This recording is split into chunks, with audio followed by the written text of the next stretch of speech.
Mi nombre es Rodolfo Torres Serna, actualmente me desempeño en el área de comercio exterior. Tenemos experiencia en el campo de público, en el sector específico de las auditorías de comercio exterior. De igual manera, nos dedicamos a la consultoría, la parte de comercio exterior actualmente. Y bueno, precisamente el tema que vamos a ver el día de hoy es en relación a las auditorías que imparte el SAT en materia de comercio exterior, por ahí. A continuación tenemos nuestro temario, prácticamente son los temas que vamos a abordar el día de hoy. Primeramente vamos a empezar por ver qué es una auditoría en comercio exterior, que evidentemente, bueno, pues muchos de ustedes ya tienen conocimiento de qué son las auditorías por parte de la autoridad aduanera. También tenemos, vamos a ver cuáles son las formas de comprobación fiscal y aduanera que la autoridad puede ejecutar a los contribuyentes en este caso. ¿Quiénes son las autoridades aduaneras en México?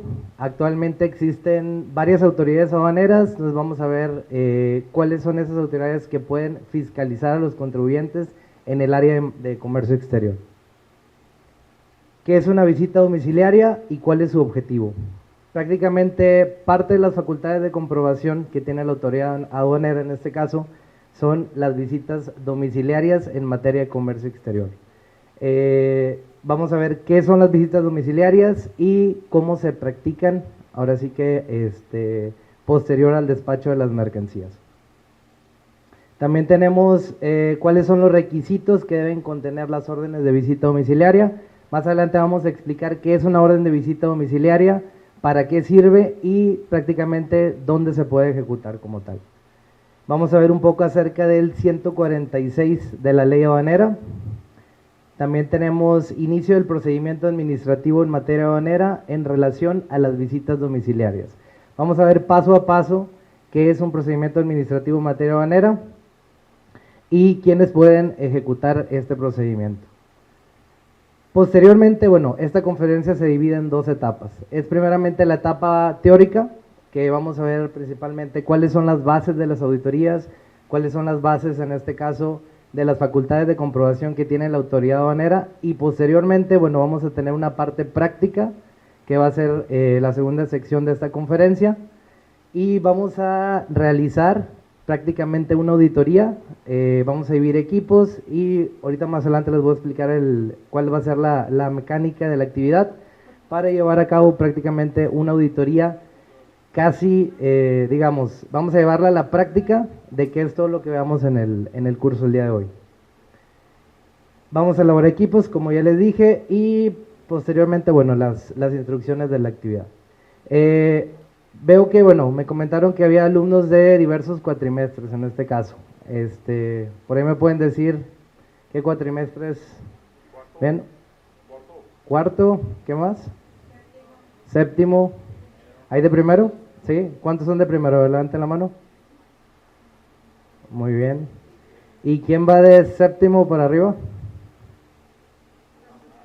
Ok, muy bien. Bueno, en cuestión, digo, como está, hay alumnos de diversos cuatrimestres en este caso, evidentemente ya los alumnos que van de sexto cuatrimestre en adelante, bueno, van a entender ya un poco más la parte técnica, porque ya llevaron por ahí algunas materias en relación a qué es un PAMA, por ejemplo, qué son las auditorías, cuáles son las facultades de comprobación fiscal. Esto por ahí, pues ya los que llevaron derecho fiscal van a entender un poco más acerca del tema, y a lo mejor los alumnos de primero, segundo, tercero y cuarto, posiblemente pues no estén muy familiarizados con los términos, pero de igual manera vamos a tratar de explicarles en términos generales en qué consiste, ya para cuando ustedes lleguen, por ejemplo, a ver derecho fiscal, bueno, ya tengan una noción un poco más objetiva de cuáles son los temas que se van a abordar el día de hoy. Ok, siguiente. Vamos a empezar en ver qué es una auditoría de comercio exterior en este caso. Nos dice, una auditoría de comercio exterior es un proceso realizado, en este caso, por la autoridad aduanera. Ahorita por ahí viene SAT, Servicio de Administración Tributaria. ¿Conocen lo que es el SAT? Digo, ya los alumnos que van un poco más avanzados. Ok, ¿qué han escuchado del SAT? ¿Para qué sirve? ¿Qué hace? ¿Cuáles son sus funciones? Aparte de asustar a la gente. Recaudar, ok, recaudar impuestos. ¿Qué otra cosa han escuchado por ahí? No, eso no. ¿Qué participación creen que tenga el SAT en relación a la carrera que ustedes están estudiando? A ver, por acá.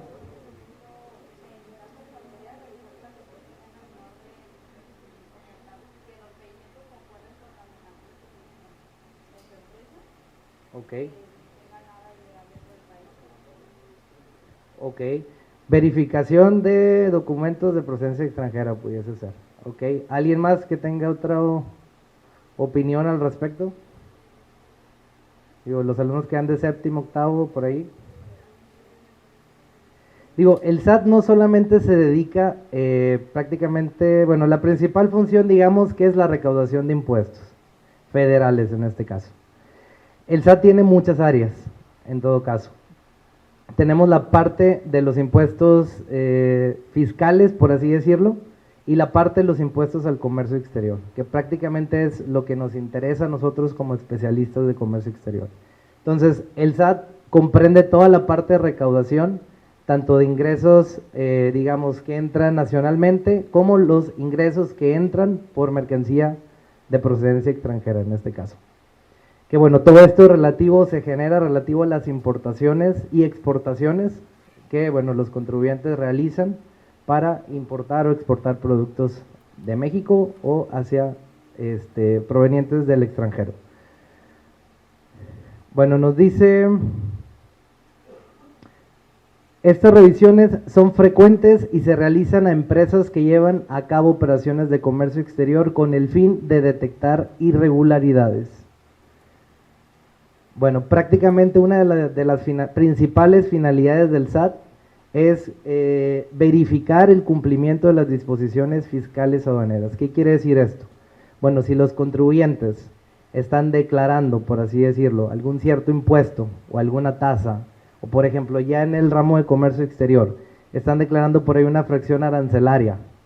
Entonces, ¿quién les verifica a los contribuyentes que estén haciendo las operaciones correctamente? Bueno, en este caso hay una autoridad dentro del SAT, que más adelante vamos a ver, que es quien fiscaliza a los contribuyentes en esta parte.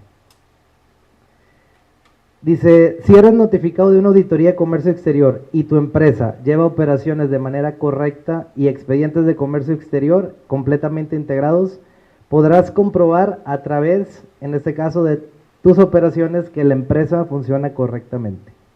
¿Ustedes creen que todas las empresas hagan las cosas 100% bien o creen que puede haber errores? Bueno, evidentemente en su mayoría, digamos, es casi imposible. Imagínense una empresa gigante, por así decirlo, que tiene miles de operaciones de comercio exterior. Entonces, ¿ustedes creen que no puedan llegar a tener errores tanto en captura como en controles? Creo que ya llevaron por ahí una conferencia en relación a anexo 24 y anexo 31. Okay. ¿Todos ya saben qué son los anexos? Bueno, los de primero a lo mejor no. Pero bueno, ¿para qué sirven esos controles? O el anexo 24, por ejemplo. Ya los que van más avanzados ya llevaron anexo 1, anexo 2. ¿Para qué creen que nos sirvan?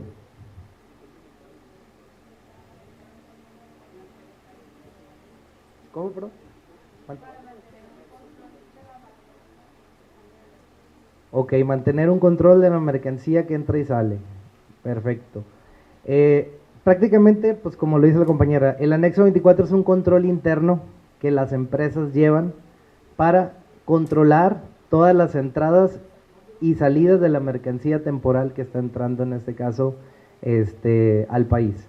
¿Por qué? Porque, bueno, evidentemente si no se llevara un control automatizado, no pudiéramos nosotros, en todo caso, llevar un control general de todo lo que entra y sale.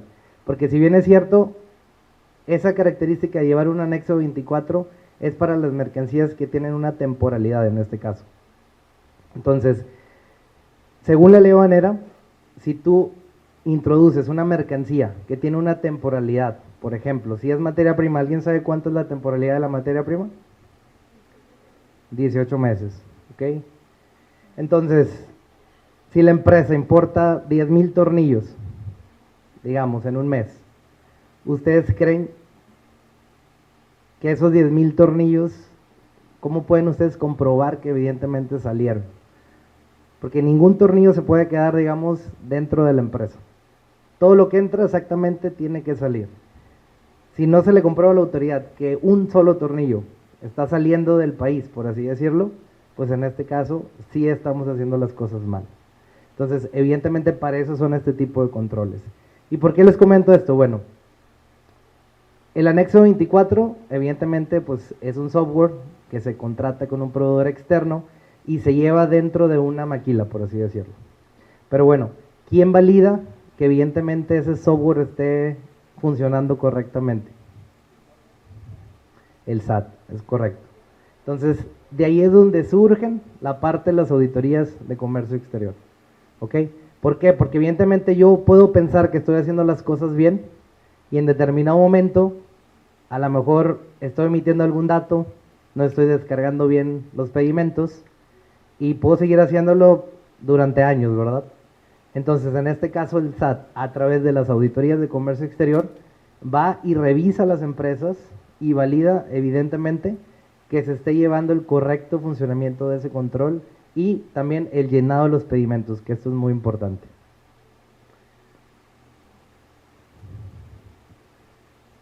Nos dice, ¿cuáles son las formas de comprobación de las autoridades aduaneras? La principal base legal de estos actos en materia de comercio exterior lo podemos encontrar en la Constitución Política de los Estados Unidos Mexicanos. Ok, todo acto que ejerza la autoridad, en este caso, tiene que ser fundamentado legalmente en un ordenamiento fiscal, en un ordenamiento legal, perdón. En este caso, la Constitución, en su artículo 16, por ahí, nos dice que las autoridades, en este caso, pueden realizar este tipo de actos de fiscalización. ¿Ok? Posteriormente, hay otro ordenamiento fiscal, que es el Código Fiscal de la Federación. En este caso, en específico, en su artículo 42, es donde faculta a la autoridad, en este caso, a la autoridad fiscal, poder realizar este tipo de actos. Porque, bueno, muchos de estos actos, de cierta manera, tienden a ser molestos por parte de los, tienden a generar molestias a los contribuyentes cuando se llevan a realizar este tipo de prácticas. ¿Por qué? Bueno, pues en este caso va al SAT, va la autoridad de la empresa y posteriormente, pues ¿qué hacen? ¿Qué creen que se hace en una auditoría? Evidentemente, pues revisar, pero ¿qué creen que, cómo se revisa? A ver.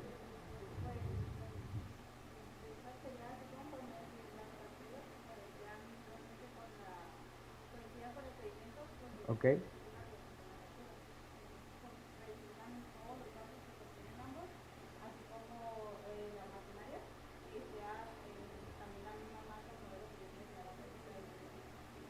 Ok. Bueno, evidentemente dentro, ahorita vamos a ver qué es una visita domiciliaria, pero para que no se me pierdan aquí en el camino, una visita domiciliaria es parte de una auditoría de comercio exterior. Para todos aquellos que no estén muy familiarizados con el tema, prácticamente las auditorías se realizan a través de visitas domiciliarias, ¿ok? Y posteriormente, bueno, también tenemos otros fundamentos como el 155 de la ley aduanera, que en este caso dispone las facultades de comprobación en relación a las visitas domiciliarias, de las cuales deriva el procedimiento administrativo en materia aduanera. ¿Alguien ha escuchado la palabra PAMA? ¿Qué me pueden decir acerca del PAMA? ¿Qué es? ¿Quién ha escuchado de él? A los que ya están en alguna empresa, a lo mejor les ha tocado vivir algún procedimiento de este tipo. A ver.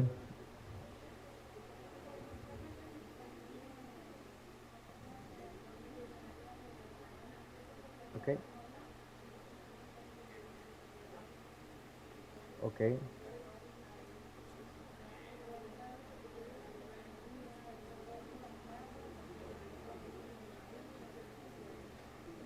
Ok, ok, muy bien. Sí, evidentemente eso es uno de los procedimientos administrativos en materia aduanera. ¿Quién de aquí, bueno, muchos de ustedes, a lo mejor los que ya van avanzados, ya hicieron sus prácticas profesionales? ¿Alguno de ustedes la hizo en la aduana? Sí, bueno, entonces ustedes ya están más familiarizados un poco acerca de qué son este tipo de procedimientos. Ok, ¿quién ha hecho prácticas en una maquila? ¿Una empresa? ¿En qué área? Clasificación, ok. ¿Alguien ha estado viendo anexo, import-export? ¿Sí, también? Bueno.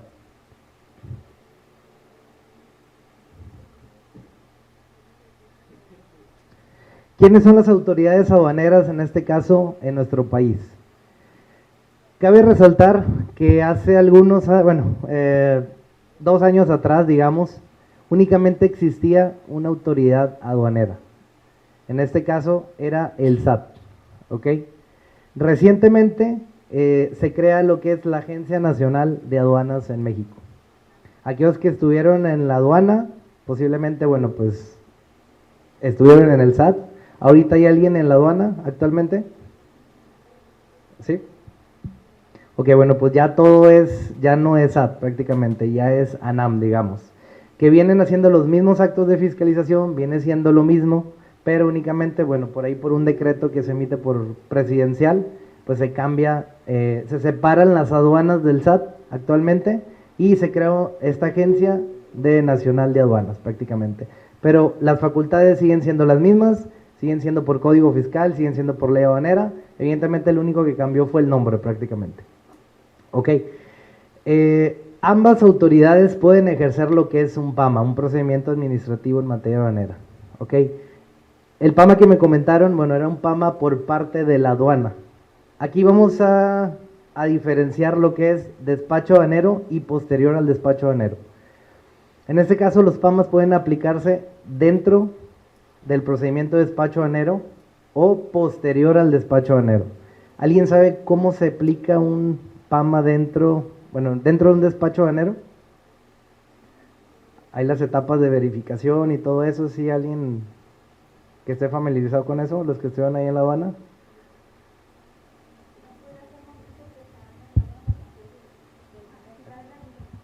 Gracias. De un tráiler de tocar rojo lo revisan y ven que pues hay una, no sé, alguna irregularidad, Okay. como, no sé, dato inexacto, por así decirlo. Entonces es cuando proceden a, pues, a levantar un PAMA que es dentro de eso. Bueno, ese vendría siendo un PAMA dentro del despacho aduanero. Evidentemente, definamos el despacho aduanero como el conjunto de actos que se realizan prácticamente para introducir la mercancía legalmente al país. Que bueno, pasa por una etapa de prevalidación, validación, pasa un semáforo fiscal y posteriormente, si en el semáforo fiscal le toca rojo, pasa al área de verificación. Posteriormente ahí ya, si la autoridad detecta alguna irregularidad en este caso, bueno, se crea lo que es o se abre el procedimiento administrativo en materia aduanera. Entonces, ya al escuchar la palabra PAMA, quiere decir que algo está mal, ¿ok? Que ya hay alguna irregularidad dentro de esa mercancía. Entonces, dentro de ese procedimiento se valida que evidentemente vengan correctamente cantidades, que vengan correctamente las fracciones arancelarias, que vengan correctamente las tasas, en este caso de importación, y datos inexactos, cualquier otro tipo de anomalía. Si viene mercancía excedente, también, bueno, ese puede ser un motivo de inicio del procedimiento administrativo en materia aduanera, entre otras irregularidades que la autoridad detecta por ahí. Bueno, esa es la parte del despacho. Posteriormente, ¿ustedes creen que saliendo las mercancías de la aduana, se puede dar la autoridad ejecutar un PAMA o ya no?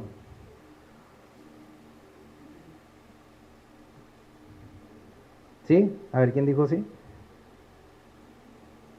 A ver, por allá. ¿En qué casos, sin miedo, compañera, en qué casos crees que la autoridad puede ejercer un PAMA o fiscalizar un PAMA fuera de la aduana? Al momento en una visita domiciliaria cuando no cumple con, por ejemplo, que en los documentos que revisa al momento de la visita domiciliaria, por ejemplo, que hace falta mercancías cumpliendo con lo requerido que son sus obligaciones como empresa, podría ser. Perfecto, entonces, bueno, los PAMAS también se pueden ejercer fuera del despacho de las mercancías. Entonces, ustedes al momento de tener las mercancías en la aduana, vamos a suponer que les toca los 2 semáforos fiscales en verde. Va la mercancía en traslado, llega a la empresa. Posteriormente ustedes dicen, bueno, ya no hay problema, ya esa mercancía ya está legalmente en el país, no pasa nada. Y de repente llega el SAT, toca la puerta de la empresa y dice, te voy a verificar las mercancías en tu domicilio. ¿Creen que eso sea legal, no legal? ¿Se puede, no se puede hacer? Sí, sí se puede hacer. Prácticamente es lo que ahorita veíamos. Ese artículo 42 del Código Fiscal es lo que faculta a la autoridad para hacer este tipo de procedimientos de visitas domiciliarias. Entonces, ya estando la mercancía en la empresa, el SAT puede llegar, te puede tocar la puerta y puede decir, a ver, dame la documentación de tus máquinas, por ejemplo. Entonces, si tú no tienes esa documentación en orden, digamos, yo importé una máquina, marca tal, número de serie tal, modelo tal, y declaré mal, digamos, el número de serie. ¿Por qué? Porque a la agente aduanal se le fue, no le enviaron bien la foto, no fue a validar la máquina, muchos casos. Entonces, en este caso yo tengo mal el número de serie, incluso en el pedimento. Pero ese pedimento ya pasó por la aduana, ya la autoridad, en su caso, a lo mejor no lo verificó porque le tocó semáforo verde, pero sigue existiendo esa irregularidad. Entonces, ya una vez en la empresa, la autoridad puede ir, puede validar, y si ese documento está mal, ¿qué creen que suceda? Un PAMA, exactamente. Entonces, ya fuera del despacho, la autoridad también te puede aplicar o ejercer un procedimiento administrativo en materia aduanera. Que eso es parte de la práctica que vamos a tener el día de hoy.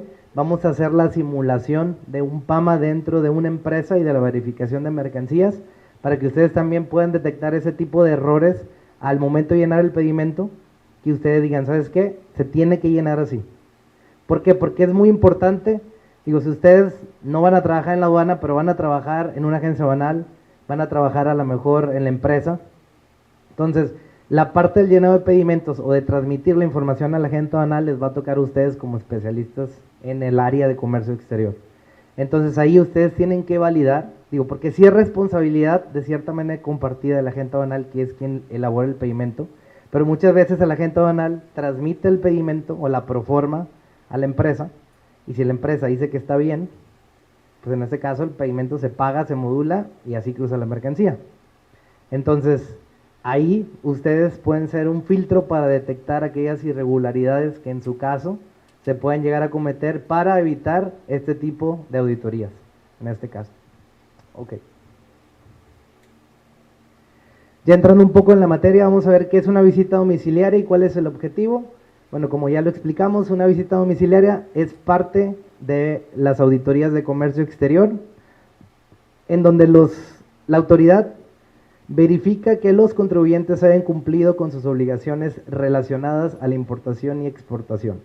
Consiste en la revisión directa de la contabilidad, datos, informes, pedimentos, anexos, así como declaraciones y comprobantes de pago de los contribuyentes, cuotas compensatorias, bienes, mercancías, dentro de los locales y los domicilios fiscales. Ok, bueno, prácticamente todas las verificaciones de comercio exterior son tendientes a comprobar el correcto funcionamiento de, en este caso, las conocidas como ranas, las cuotas compensatorias, en todo caso, la fracción arancelaria, como ya lo comentamos, que se esté bien pagando el IGI, el IVA, todos los impuestos al comercio exterior. Bueno, todo esto es parte de las auditorías de comercio exterior. ¿Qué requisitos debe contener un oficio de visita domiciliaria? Bueno, aquellos que ya vieron en fiscal la parte de las facultades de comprobación de la visita domiciliaria, ¿qué tiene que haber dentro de una visita domiciliaria? Primeramente, ¿qué documento tiene que existir? Puede llegar la autoridad a decir, a ver, contribuyente, con permiso, voy a pasar a tu empresa. ¿Creen que eso sea legal? ¿Se tiene que identificar? ¿Qué más? A ver, los de acá. Una orden, es correcto. Exactamente. Digamos, bueno, no sé si han escuchado por ahí, es muy común, cuando un policía quiere entrar a tu casa, que puede entrar así nada más, como Juan por su casa, o qué tiene que traer. ¿Una orden de qué? De cateo. Bueno, exactamente eso pasa en las visitas de comercio exterior. El SAT no puede llegar a tu empresa y decir, con permiso, déjame, me llevo la máquina. Tiene que haber una orden. En este caso no es una orden de cateo, se le llama orden de visita domiciliaria. ¿Y qué es una orden de visita domiciliaria? Es prácticamente un documento en el cual a la autoridad se le faculta para realizar este tipo de procedimientos. ¿Ok? Vamos a ver que, bueno, esa orden evidentemente tiene ciertos requisitos, especificaciones que tiene que cumplir, porque si no, evidentemente no es una orden válida. Eso también tienen que checarlo ustedes como contribuyentes, de decir, oye, le falta la firma, le falta quién va dirigido, le falta el domicilio, qué autoridad me está, en este caso, auditando. Entonces, si alguno de los requisitos no viene en esa orden, en este caso puede que sea una orden no válida, una orden falsa. Entonces, pues evidentemente puede traer el personal un gafet, pero pues evidentemente no nada más por traer un gafet del SAT puede entrar a tu domicilio.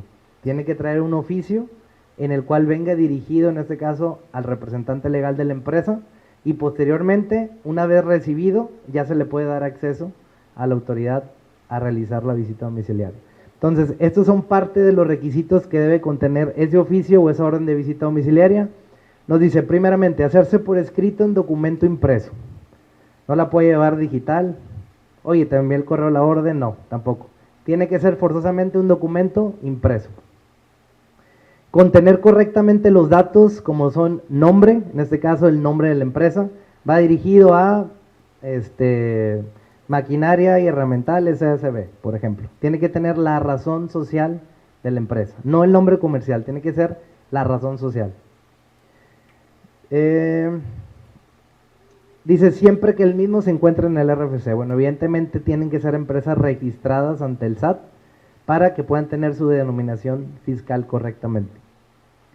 Señalar la autoridad que los emite. En este caso, no nada más tiene que decir SAT, tiene que decir qué área administrativa dentro del SAT tiene que llevar a cabo o puede llevar a cabo este tipo de procedimientos. ¿Alguien sabe qué administración, en este caso, puede llevar a cabo este tipo de actos? ¿La han escuchado? ¿Cómo, perdón? La GASE. ¿Qué significa GASE? ¿Otra vez? Ok. La GASE es la Administración General de Auditoría y Comercio Exterior. En este caso, esta es la autoridad, parte del SAT, que está facultada para poder verificarles a los contribuyentes todo lo tendiente a la materia de comercio exterior. Entonces, en el oficio debe decir Administración General de Auditoría y Comercio Exterior, sede en Tijuana, por ejemplo. ¿Ok?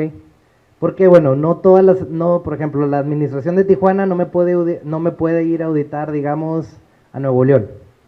O la de Chihuahua no puede venirme a auditar aquí a Tijuana. En cada, digamos, se divide por regionales. Entonces, cada región tiene sus oficinas de esa sede, de esas oficinas. ¿Ok? En este caso, la que nos compete aquí a nosotros en Baja California, la sede está aquí en Tijuana.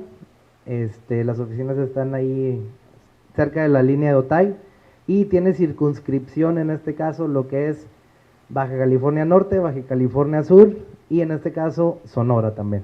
Entonces la oficina de aquí puede auditar esos 3 estados como tal. Señalar los fundamentos o disposiciones legales y los motivos con base en cuáles estos se ejercen. Evidentemente todo acto de fiscalización tiene que venir plasmado el fundamento legal. ¿Qué es el fundamento legal? Pues no es nada más que los artículos en donde facultan a la autoridad para poder llevar esos actos. Ok, no nada más tiene que decir, se va a realizar la verificación de tal. ¿En base a qué? Tiene que estar legalmente en la ley o en el código que se puede, para que el contribuyente pueda revisar si evidentemente se pueden realizar o no ese tipo de actos. Indicar el objeto o propósito de la visita. ¿Cuál sería el propósito de una visita en comercio exterior? Exactamente, verificar las mercancías que se encuentran en el domicilio. Eso así tal cual tiene que venir en la orden. La firma autógrafa del funcionario, en este caso tiene que venir la firma de la administración del área, quien está facultado para emitir este tipo de actos también. Siguiente.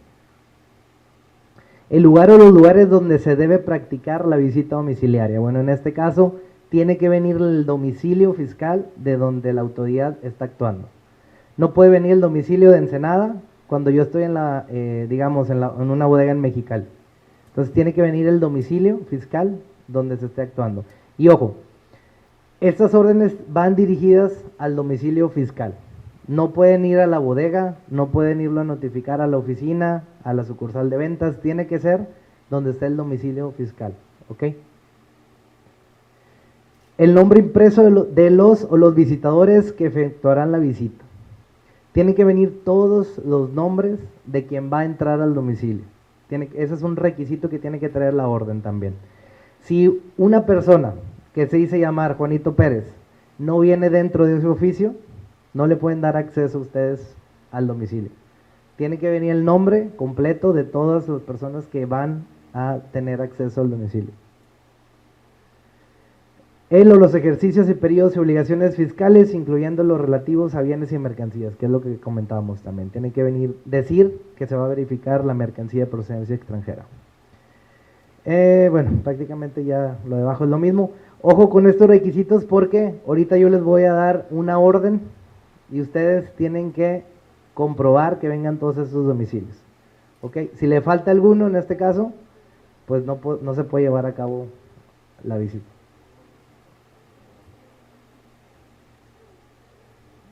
Artículo 146 de la Ley Banera. ¿Alguien sabe qué nos dice el 146?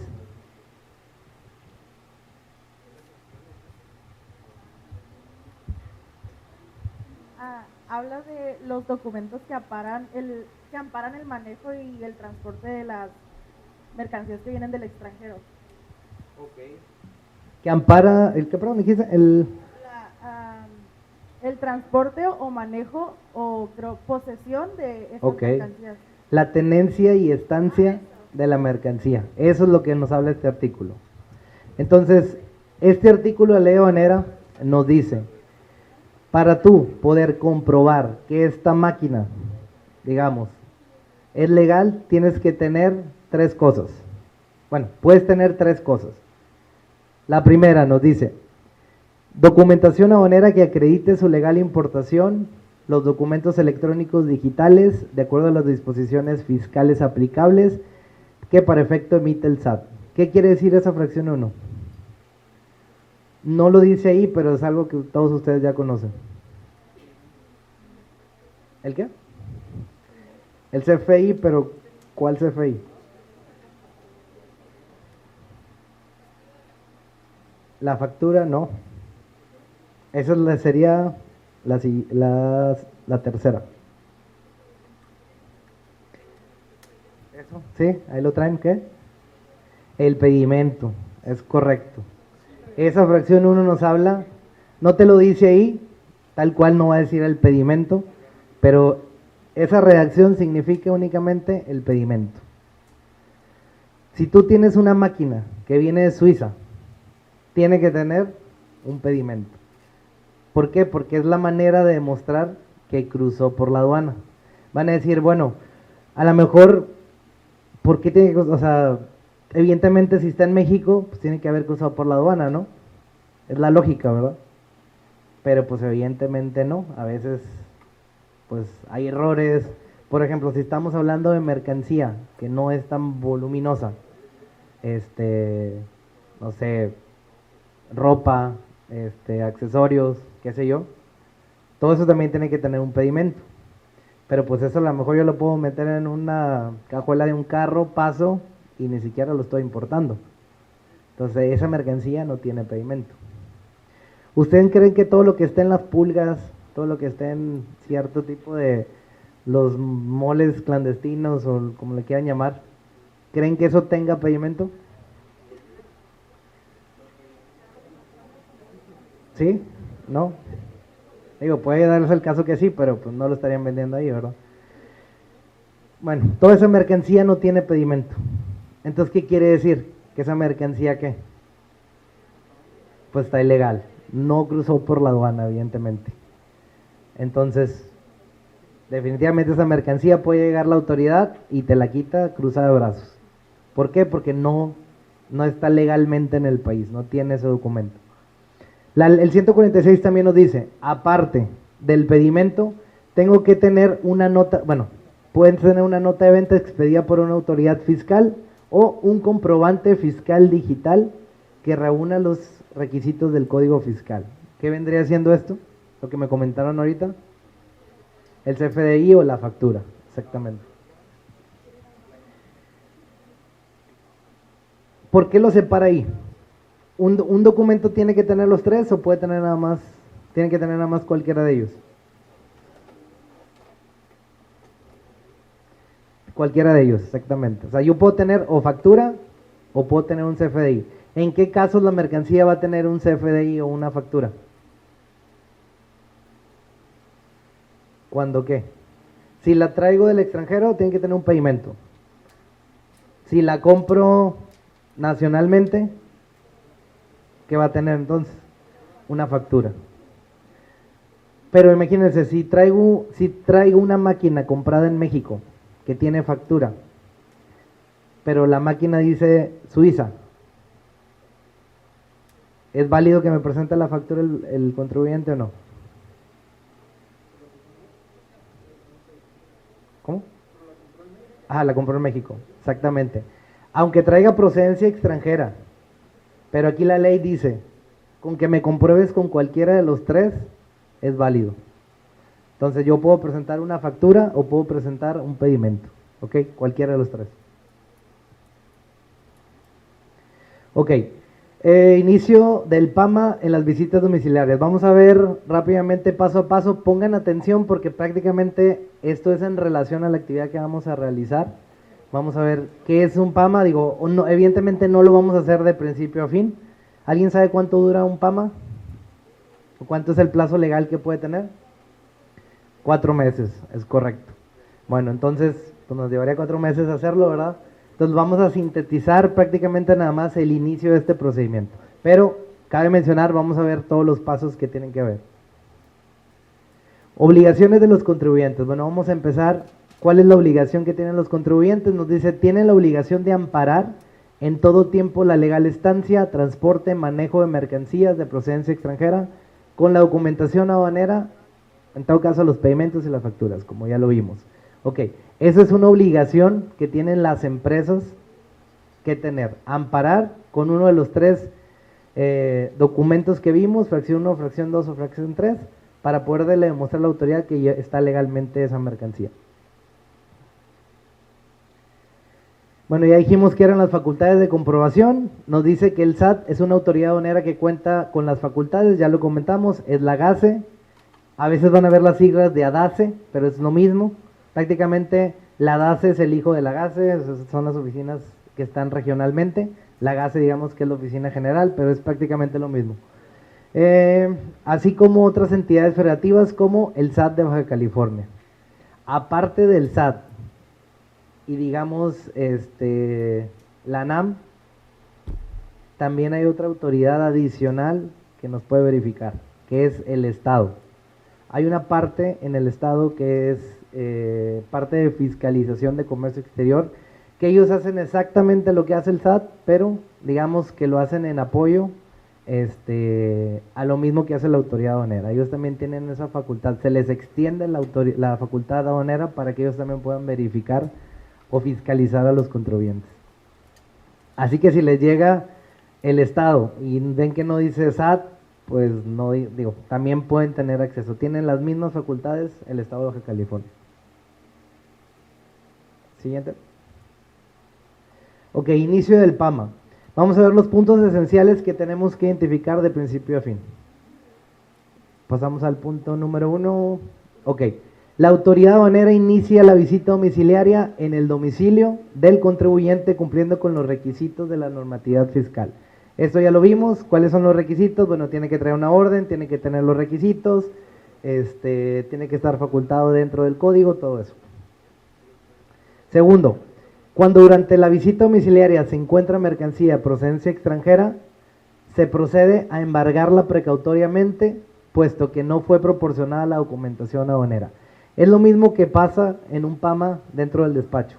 No me compruebas legalmente que está correctamente la información del pedimento, te lo embargo. Bueno, eso pasa en las empresas.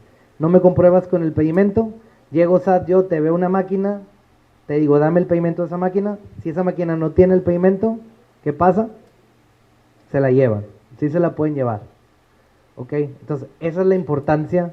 Imagínense, si ustedes tienen una maquila con 50 máquinas y de las 50, 49 no las tienen con pedimento, pues llega una empresa y los deja en blanco. Pero llega la autoridad y los deja en blanco. O sea, está facultada para embargar las mercancías y llevárselas en todo caso. Muchas veces no funciona así, se dejan en un embargo precautorio. Un embargo precautorio es de que son mías, por lo pronto, hasta en tanto tú no me compruebes que están legalmente en tu domicilio. Las puedes usar, sin embargo, no puedes disponer de ellas, de llevártelas, modificarlas, cambiarlas, venderlas, no se puede, porque ya están embargadas. Una mercancía embargada ya no es del contribuyente, es de la autoridad, en este caso. Entonces, tienen que tener mucho cuidado con eso. Tercero, la autoridad aduanera emite el acta de embargo precautorio conforme a las causales previstas y cumplimiento con las formalidades establecidas en la ley aduanera que tienen carácter de acta final. Bueno, en este caso se inicia el procedimiento y al final del procedimiento la autoridad tiene que emitir un acta final dentro de esa visita de decir, ¿sabes qué? Estás mal, estás bien, te voy a cobrar esto, no te voy a cobrar nada. Toda la resolución tiene que venir en un documento al final de ese procedimiento. Es factible que la autoridad fiscalizadora nombre al contribuyente como depositario de las mercancías cuando se trate de maquinaria. ¿Por qué? Porque es de difícil extracción. Ok, ya lo comentamos esto, cuando una máquina, digamos que es una grúa que está empotrada en el techo, llega la autoridad, no tiene pedimento, pues evidentemente pues ¿en qué se la lleva? No se puede desinstalar. La autoridad regularmente no va a la empresa con maquinaria, no trae instrumentos para desempotrar las máquinas, no. Simplemente te la embarga, pero te la deja en un embargo precautorio, ¿ok? O sea, te la deja como si cuídamela, pero es mía. El contribuyente posterior al embargo tiene 10 días hábiles para efectuar, en este caso, la comprobación de esa maquinaria. Te la embargo el primer día que voy y te voy a dar 10 días hábiles para que tú me presentes los documentos. Dentro de esos 10 días, el contribuyente puede decir, ¿sabes qué? No encontré el pedimento en ese momento, voy y te lo presento a tu oficina y me tienes que liberar esa mercancía. Evidentemente pasa por un proceso de validación, pero si ese pedimento está correcto, al final la resolución va a ser que se devuelve la mercancía. Pero el contribuyente tiene 10 días hábiles. A ver, por acá hay una pregunta. ¿El micrófono quién no trae por ahí? ¿Algún costo en qué tipo? ¿Implica algún costo? No tiene costo. Por ejemplo, si la autoridad va a la empresa, te embarga esa mercancía y evidentemente te la deja en un embargo precautorio, tú a los 10 días vas con pruebas, con un pedimento que está legalmente esa mercancía, lo que hace la autoridad es simplemente levantarte un acta y te deja libre esa mercancía. No incurres en ninguna multa, no incurres en nada. Siempre y cuando esté bien. Si ese pedimento tiene un error, pues evidentemente sí te va a cobrar un dato inexacto, te va a cobrar los impuestos que dejaste omitir o te va a hacer elaborar un pedimento nuevo pagando los impuestos que no pagaste en su momento para que tú puedas comprobar que esté bien. Sí hay salidas, pero pues evidentemente ya tiene que haber un pago de impuestos. Siguiente. La autoridad efectuará el desahogo y valoración de las pruebas presentadas por el contribuyente. Ok, eso ya es lo que comentamos. Al final, si todo está bien, tiene que desahogar y tiene que notificarte un escrito donde todo está bien. Si está mal, ahí te va a decir, ¿sabes qué? Tienes un crédito fiscal por tanto. Entonces es una multa que tienes tú que pagar para poder, incluso, ojo, si están mal las máquinas y la autoridad te emite una multa, tienes que pagar esa multa, pero las máquinas ya no son tuyas, de todas maneras. O sea, las máquinas ya son parte de la autoridad, en cualquier momento va a ir por ellas. Entonces, tienes que tú, dentro del proceso, que solucionar o comprobar de alguna manera la legal estancia. ¿Alguien sabe, por ejemplo, si yo hice mal el pedimento y la autoridad no me lo está dando por válido, qué tengo que hacer o qué puedo hacer para recuperar esa mercancía?